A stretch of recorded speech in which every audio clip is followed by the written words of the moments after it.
Vamos a presentar la tarea 1C de los métodos de cuantificación de proteínas.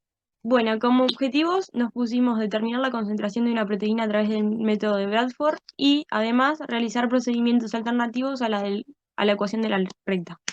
Bueno, y como introducción nos planteamos para qué dosificamos proteínas. Se utilizan en un montón de ámbitos, como en la industria alimenticia, en el laboratorio clínico y en la investigación. Y dentro de los métodos de dosificación, los podemos dividir en métodos directos y métodos indirectos. Dentro de los métodos directos, podemos encontrar los cuales se utiliza una técnica que mide la proteína por características mismas de la proteína, eh, y podemos encontrar a la observancia a 280 nanómetros o la observancia a 205, de 205 a 210 nanómetros. Y dentro de los métodos indirectos, encontramos aquellos que utilizan un reactivo que frente a una concentración de la proteína van a generar un producto y ese producto va a ser coloreado fluorescente y a partir de este se va a medir la concentración de la proteína.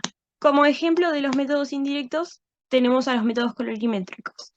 Los métodos colorimétricos son métodos indirectos que consisten en hacer reaccionar una proteína con un reactivo y este reactivo va a generar un compuesto, como ya dijimos, cuya concentración va a determinar la concentración en sí de la proteína. Esto se va a realizar mediante la espectrofotometría en el rango visible del espectro y va a relacionar el valor de la densidad óptica obtenido con la concentración de la proteína a través de la ley de Lambert-Beer. Y dentro de los métodos colorimétricos encontramos al método de Bradford, al método de Biuret, el método de Lowry o al método BCA o de ácido biciconínico. En el método de Bradford lo que se utiliza es un colorante que se llama azul de coma 100, que lo que hace es cambiar su forma dependiendo si se encuentra en un medio ácido o en un medio básico. Este colorante, cuando es neutro, tiene un pico de absorbancia a 650 nanómetros y se presenta de color verde. Sin embargo, cuando este colorante se le agrega proteínas, se une el colorante a los grupos amino de las proteínas, transformándose a su forma aniónica y cambiando así su pico de absorbancia a 595 nanómetros, lo que le otorga un color azul brillante. Es una técnica sencilla y accesible, pero que depende mucho de la composición aminoácidica de las proteínas. Pasando a lo que es la metodología de Bradford, primero que nada tenemos que tener en cuenta que vamos a necesitar el reactivo de Bradford. Este reactivo lo podemos comprar de un proveedor o podemos fabricarlo nosotros mismos en el laboratorio. Para esto vamos a necesitar algunos reactivos como el Cumase Brilliant Blue, G250, etanol, ácido fosfórico y papel de filtro. También, como dijeron las compañeras anteriormente, vamos a necesitar generar la curva de calibración. Para esto vamos a necesitar una serie de diluciones y también un blanco. Entonces, las diluciones las podemos hacer de dos maneras, de forma seriada o de forma directa. La curva para esta ocasión se hizo desde 20 miligramos mililitro hasta 5 miligramos mililitro y un blanco que no va a tener el analito, que va a ser de 0 miligramos mililitro de proteínas. La curva de calibración tiene las concentraciones de 20, 15, 10 y 5 miligramos mililitro, por lo que podemos hacerla de forma seriada, o sea, con una solución madre, un stock de 20 miligramos mililitro, vamos sacando ciertos volúmenes y cada vez que lo pasamos a un Eppendorf, ese Eppendorf se vuelve la solución madre y se pasa cierto volumen a otro para llegar a la nueva concentración. De la forma directa, ese mismo stock va a ser calculado un cierto volumen y siempre se va a estar sacando del stock madre para hacer las nuevas diluciones. También tenemos que tomar en cuenta que vamos a tener que diluir la muestra problema al medio, al quinto y al décimo. Para esto, por ejemplo, al medio va a tener una mitad de la muestra problema y otra mitad del solvente. Entonces, posterior a tener la generación de la curva y las diluciones de las muestras, vamos a sembrar en los pocillos de una placa de 96 wells por triplicado cada uno de ellos y lo vamos a incubar con el reactivo de Bradford por 5 minutos. Posteriormente ponemos la placa 96 wells en el lector de placa. Vamos a hacer una lectura a 595 nanómetros. Bueno, pasando al procesamiento de los datos que obtenemos en la espectrofotometría, estos son los obtenidos en el ensayo, que lo hicimos por duplicado. Por ende, vamos a tener para cada una de las medidas de concentración dos medidas de absorbancia. Como paso 1, lo que tenemos que hacer es promediar los datos de absorbancia de manera de minimizar el error. Como segundo paso, vamos a restarle el blanco. ¿Qué es el blanco? Es el valor que obtenemos haciéndole la espectrofotometría a un pocillo que no tiene ningún tipo de concentración de proteínas. Y eso es la absorbancia que es solamente del pocillo con agua. Con los resultados que obtenemos podemos construir la curva de calibración. Cuando construimos la curva de calibración vamos a usar Excel y vamos a extrapolar el resultado de la absorbancia de la muestra que habíamos calculado, que habíamos promediado y que también habíamos restado el blanco. Cuando extrapolamos el resultado de la muestra vamos a obtener un resultado de concentración aproximado. Recordemos que la muestra que estamos utilizando va a ser a 1/5, porque es la que entra dentro del rango de la curva de calibración. Entonces, lo que tenemos que hacer es multiplicarlo por 5 para generar la concentración de la muestra que nosotros en realidad estamos buscando. Ahí vamos a obtener un resultado de concentración de 35 miligramos por mililitro. Hay otro método que también podemos utilizar, que es regla de 3.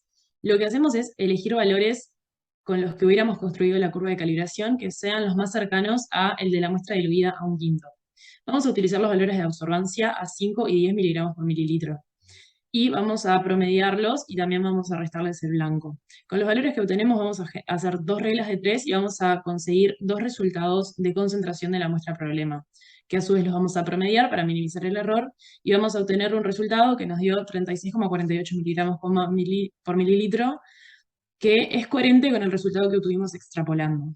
Para corroborar estos procedimientos que realizamos, podemos utilizar la ecuación de la recta, que es el método más clásico. La ecuación de la recta la obtenemos en Excel cuando creamos la línea de tendencia de la gráfica, que tenemos que ver que los puntos no sean muy dispersos, o sea que el R cuadrado esté cercano a 1, que es el caso. Para utilizar la ecuación de la recta tenemos que entender que Y representa la absorbancia y X representa la concentración. La absorbancia ya la tenemos, que cuando le restamos el blanco nos da 0,334, lo sustituimos en la recta, despejamos X y nos da un resultado que es 7,33. De nuevo tenemos que corregirlo porque la muestra que estamos utilizando en este caso está diluida entre 5, entonces multiplicamos por 5 y nos da un resultado final de 36,35 miligramos por mililitro, lo cual con cierto margen de error corrobora los resultados que tuvimos anteriormente. Bueno, vamos a hablar un poco sobre la discusión, las perspectivas y la conclusión de nuestro trabajo. ¿Qué aporta nuestro trabajo? Nos aporta conocimientos sobre la cuantificación de proteínas, sobre los métodos para cuantificar las proteínas y sobre los cálculos que podemos hacer en caso de no tener la ecuación de la recta, ya sea porque no podemos calcularla por computadora, no tenemos computadora o no sabemos cómo hacerlo. También saber interpretar nuestros datos, saber qué hacer con ellos, aprender a graficar y a interpretar la gráfica. La linealidad y la saturación de la misma, utilizando una dilución de nuestra muestra que entre dentro de la linealidad de la gráfica. También nos sirve comparar los colores en el momento de la preparación para tener una idea a ojo de nuestros posibles resultados. Es importante conocer lo que es la absorbancia y cómo se relaciona con la concentración y los cálculos que podemos hacer al respecto. También nos interesa saber por qué diluimos la muestra y tener en cuenta esta dilución para conocer el rango en el que puede estar nuestro resultado. En este caso, nuestra muestra está diluida en 1/5 y sabemos que la absorbancia que tenemos está entre las absorbancias de las concentraciones estándar que nos dieron, entre 5 y 10 miligramos por mililitro. Por lo tanto, podemos decir que la concentración de nuestra muestra problema va a estar entre 25 miligramos por mililitro y 50 miligramos por mililitro, porque tenemos que multiplicar por 5 estas concentraciones, lo mismo que vamos a tener que hacer con nuestra muestra problema, debido a que 5 es nuestro factor de dilución. Luego, para confirmar, utilizamos la ecuación de la recta. Hablando de las conclusiones, podemos decir que la concentración de la muestra, de acuerdo a los resultados que obtuvimos, es de 36,48 miligramos por mililitro aproximadamente, y también la importancia de los cálculos alternativos, debido a que no siempre vamos a tener en nuestra mano la ecuación de la recta. Entonces es importante conocer otros mecanismos para llegar a la concentración de nuestra muestra. Y de acuerdo a unos cuidados que deberíamos tener en cuenta, cuidados en la metodología, como en este caso es el método de Bradford, en las diluciones, en el cuidado en no estropear nuestra muestra, cuidados en los cálculos, en la interpretación de los mismos, en los despejes, en las reglas de tres, si estos datos entran o no en la linealidad de nuestra gráfica y a la hora de graficar también. Es importante que grafiquemos bien y fijarnos si nuestros datos están muy dispersos o no.